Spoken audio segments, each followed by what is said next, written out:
Jumpa lagi di video tutorial scalping. Kali ini adalah tutorial scalping yang part 3. Jadi sebelumnya aku sudah bahas untuk tutorial scalping yang kedua. Buat kalian yang masih ketinggalan, silahkan klik link yang ada di kolom deskripsi.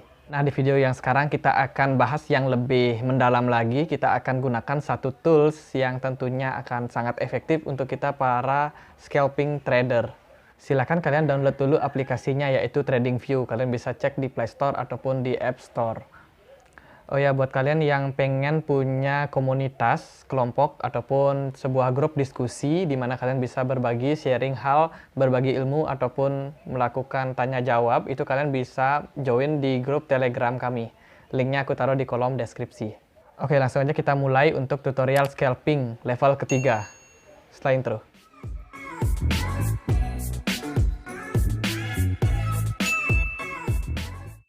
Oke, di video ketiga ini ada 4 hal yang aku tekankan lagi bila kalian ingin scalping.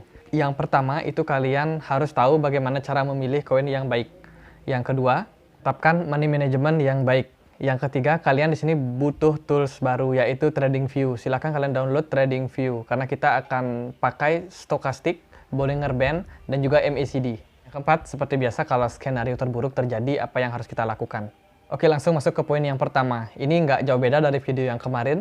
Jadi kalian bisa cari 20 koin top di Coin Market Caps dan juga kalian bisa cari juga koin-koin yang lagi ada event di Coin Market Cap. Linknya ada di kolom deskripsi.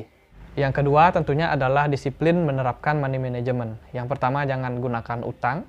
Yang kedua jangan all in, langsung masuk di satu koin.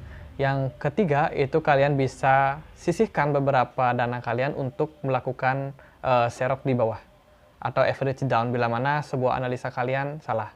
Oke, kita masuk ke poin yang ketiga. Inilah inti dari video ini. Jadi kita akan menggunakan indikator tambahan yaitu MACD, Stochastic, dan juga Bollinger Band. Teman-teman yang sudah download untuk aplikasi TradingView silahkan masuk ke aplikasinya. Kita akan sama-sama belajar untuk menggunakan indikator ini. Silahkan klik tanda plus untuk menambahkan koin kesayangan kalian di listnya. Jadi di sini aku coba, misalkan suka XC Infinity, silahkan klik AXS, kemudian tambahkan USDT. Klik yang paling atas untuk Binance, kemudian ditambahkan lagi, kita bisa BTC mungkin, Bitcoin, USDT. Kemudian klik yang paling atas juga, kita akan coba analisa untuk Bitcoin USDT. Nah, ini adalah chart dari Bitcoin USDT di time frame 4 jam. Oke, kita bisa gunakan time frame yang 1 menit aja, atau yang 3 menit juga bisa. Tapi di sini aku akan pakai untuk time frame yang 1 menit. Oke, kita lihat time frame 1 menitnya. Oke, sekarang setelah ini kita perlu mengaktifkan untuk indikatornya. Teman-teman bisa klik di menu bagian atas itu, di scroll, kemudian klik indikator. Ini favorit, kalian ketik yang indikator ya. Kalau kalian sudah tambahkan di favorit, tinggal klik yang tanda panah ke bawah tadi. Sekarang klik yang indikator, kemudian di menu pencarian, itu teman-teman bisa ketikkan untuk Stochastic. Jadi STOC, oke sudah kelihatan. Di sini ada Stochastic, silahkan diklik. Kalian juga bisa tambahkan favorit dengan mengklik bintangnya. Setelah diklik, itu kalian keluarkan indikator yang lain yaitu MACD. Yang paling atas, klik. Kemudian bisa tambahkan bintang juga untuk menambahkan favorit. Oke, kemudian kita kembali ke layar. Dan kita lihat sudah ditampilkan untuk Stochastic-nya dan juga MACD-nya.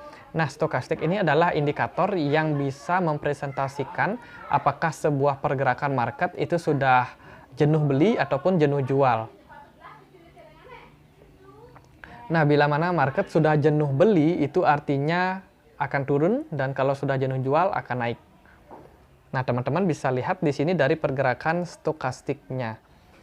Kalau sebuah pergerakan itu ada di bawah seperti ini, maka itu adalah posisi buy. Teman-teman bisa beli ketika sebuah ataupun kedua garis dari Stochastic ini ada di bawah.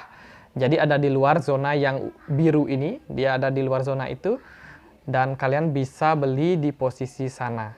Kalau dia berada di atas dari zona biru itu, teman-teman bisa jual. Kemudian kita akan aktifkan satu indikator lagi. Silahkan klik indikator, kemudian klik Bollinger Bands.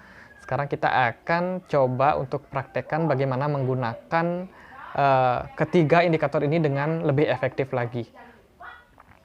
Oke teman-teman, ini kita bisa zoom lagi supaya kita bisa mengetahui di mana kita detailnya kita bisa membeli ataupun menjual.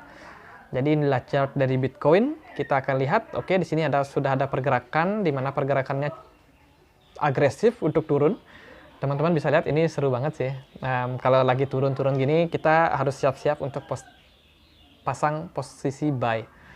Oke. Sellernya banyak, artinya orang yang jualan itu banyak, karena mungkin sudah jenuh untuk beli, makanya turun. Teman-teman bisa jaga-jaga untuk membelinya. Nah, kalau sudah posisi seperti ini, sudah melewati garis Bollinger Band, itu kan kita bisa beli ya. Nah, karena kita menggunakan stokastik, bantuan dari stokastik juga, kita bisa melihat ataupun mungkin lebih mencari waktu yang paling tepat untuk membeli. Teman-teman silahkan lebih perhatikan untuk line dari stokastik ataupun garis dari stokastik. Kalau pergerakan garisnya sudah mulai naik, itu mungkin saja itu akan segera berbalik arah dan pasar akan segera naik. Teman-teman bisa pasang posisi buy ketika garis dari stokastik itu sudah mulai naik. Jadi mulai sudah ada tanda naik, artinya sudah ada penolakan untuk turun. Jadi seperti itu.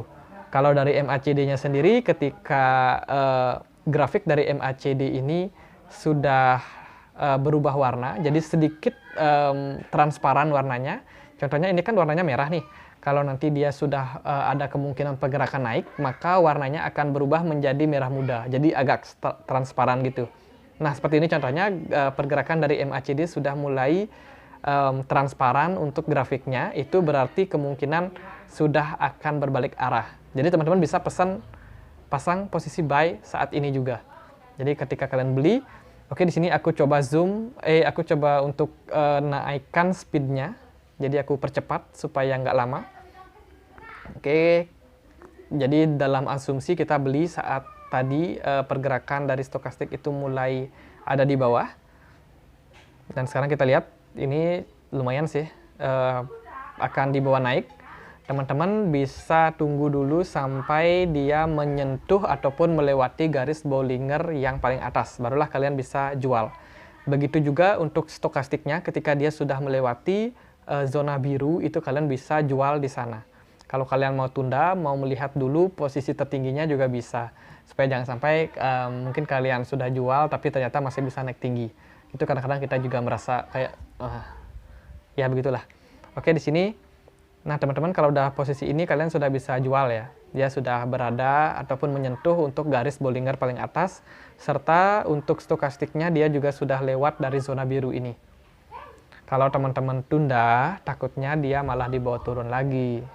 Ataupun kalau kalian punya strategi yang lain, itu misalkan kalian sudah open posisi, tapi ternyata modal kalian lumayan banyak, dan kalian bisa untuk take profit separuh aja. Dan untuk sisanya kalian bisa tunggu, siapa tahu dia bisa naik lebih tinggi lagi, kalian bisa take profit di atas. Ataupun kalau misalkan kalian ragu-ragu, kalian bisa take profit aja semuanya. Itu terserah kalian, tapi semua konsekuensi itu ada. Karena kalau misalkan kalian take profit semua dan ternyata dia naik lebih tinggi, maka peluang kalian mendapatkan keuntungan lebih justru hilang. Tapi kalau kalian take profitnya hanya separuh, kalau seandainya di bawah naik lebih tinggi lagi, kalian masih bisa dapat selisih profit dari sana. Dan kalau di bawah turun, kalian ya rugi sedikit aja. Oke, jadi begitu aja cara kita menggunakan ketiga indikator ini dengan maksimal. Jadi teman-teman silakan untuk download aplikasi TradingView dan juga standby di aplikasi exchange kalian. Siapa tahu ketika kalian sedang pantau di TradingView, kemudian supaya kalian gampang bermanuver ataupun pindah ke exchange untuk melakukan posisi buy. Nah selanjutnya di poin keempat, bagaimana bila analisa kita ataupun prediksi kita itu keliru, bila situasi terburuk ternyata terjadi, bila kita salah dalam mengambil posisi buy misalkan. Jadi teman-teman bisa kembali lagi menerapkan money management, jangan all in. Kemudian kalau kalian sudah cicil belinya, kemudian kalau naik itu langsung take profit. Jangan ditunda-tunda lagi, takutnya dibawa turun. Nah misalkan kalau terlanjur nyangkut gimana? Disinilah pentingnya kalian untuk tetap melihat koin-koin yang memang punya fundamental ataupun punya market cap yang besar. Karena biasanya koin-koin seperti ini cenderung lebih stabil. Tapi kalau kalian memang ingin mencoba resiko, kalau kalian sudah menonton video ini berarti level kalian sudah berada di level 3. Kalian bisa aja sih coba untuk menantang diri kalian, meningkatkan resiko yang kalian ambil, itu konsekuensi ada di kalian. Kalau misalkan kalian salah dalam mengambil tindakan, ya kemungkinan kalian loss. Tapi nggak apa-apa karena kalian harus belajar tentunya. Pengalaman itu sangat penting untuk kita bisa menjadikan pelajaran lagi untuk kedepannya. Jadi dalam dunia trading ataupun scalping, pengalaman itu sangatlah penting. Bagaimanapun juga ilmu itu bisa kita pelajari hari ini, tapi untuk pengalaman kita harus rasakan sendiri. Bagaimana psikologi kita dimainkan di sana, bagaimana kadang-kadang bila analisa kita itu tidak sesuai dengan kenyataannya. Di sana juga sangat penting untuk kita bisa mengatur emosi kita, psikologi kita. Oke deh, sekian aja video kali ini, dan di video yang terakhir nanti untuk scalping level 4 itu tentunya akan lebih sulit lagi. Kita akan gunakan untuk analisa support dan juga resisten sebagai tambahannya. Jadi analisa support dan resisten ini akan buat kita lebih aman lagi dalam melakukan trading, sehingga kita tahu di titik mana titik terendah yang mungkin dicapai dalam sebuah pergerakan, sehingga kita tidak selalu menunggu untuk membeli sebuah koin ataupun menjual sebuah koin. Jadi ketika kita sudah tahu untuk titik support dan resistennya, kita cenderung lebih punya banyak waktu untuk melakukan hal-hal yang lain. Jadi kita nggak terpaku harus melihat layar 24 jam. Jadi kita bisa selang-selingi kalau kita sudah bisa melakukan analisa teknikal. Sekian aja video kali ini. Kalau kalian suka dengan kontennya, jangan lupa untuk klik like, komen, dan juga subscribe. Akhir kata, saya Andre. Makasih.